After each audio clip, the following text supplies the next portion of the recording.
सध्या मार्केटमध्ये मिळणाऱ्या हिरव्या वाटाण्यापासून मस्त अशी बनवा आलू मटर कटलेट्स.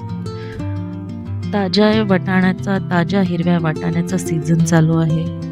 तर ही रेसिपी तुम्ही नक्की ट्राय करा. आलू मटर कटलेट्सची एकदम इझी आहे, हेल्दी आहे आणि झटपट अशी बनणारी आहे. तर मी मटार बॉईल केलेले आहेत आणि नंतर आलू बॉईल करून मॅश केलेलं आहे आणि नंतर मी हे ब्लेंड करून घेतलं आहे. ब्लेंड करताना मी कोथिंबीर, त्यानंतर लसणाच्या पाकळ्या आणि हिरवे वाटाणे छान ब्लेंड करून घेतले आणि मी यात ॲड केलेलं आहे बेसिक मसाले. त्यात धना पावडर, जिरा पावडर, चवीनुसार मीठ, त्यानंतर बेसनाचं पीठ आणि भिजत घातलेले पोहे ॲड केलेले आहेत. पोहे 10 मिनटं मी भिजत घातले होते. 4 ते 5 टेबलस्पून पोहे घेऊन भिजत घातले होते आणि नंतर पाणी निथळून ते पोहे मी ॲड केलेले आहेत. त्यानंतर मी रेड चिली पावडर आणि पेरी पेरी मसाला ॲड केलेला आहे आणि नंतर हे कटलेट्सचा शेप देऊन मी तांदळाच्या पिठाच्या स्लरीमध्ये हे डीप करून घेतले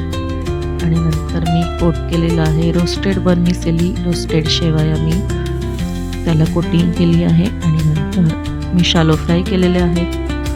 शालो फ्राय दोन्ही साईडनी केलेले आहेत. गोल्डन कलर येईपर्यंत छान दोन्ही साईडनी शालो फ्राय करून घ्यायचे आहे आणि नंतर हे मी सर्व केलेलं आहे टोमॅटो केचप बरोबर.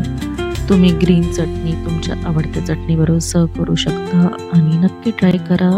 Share your feedback.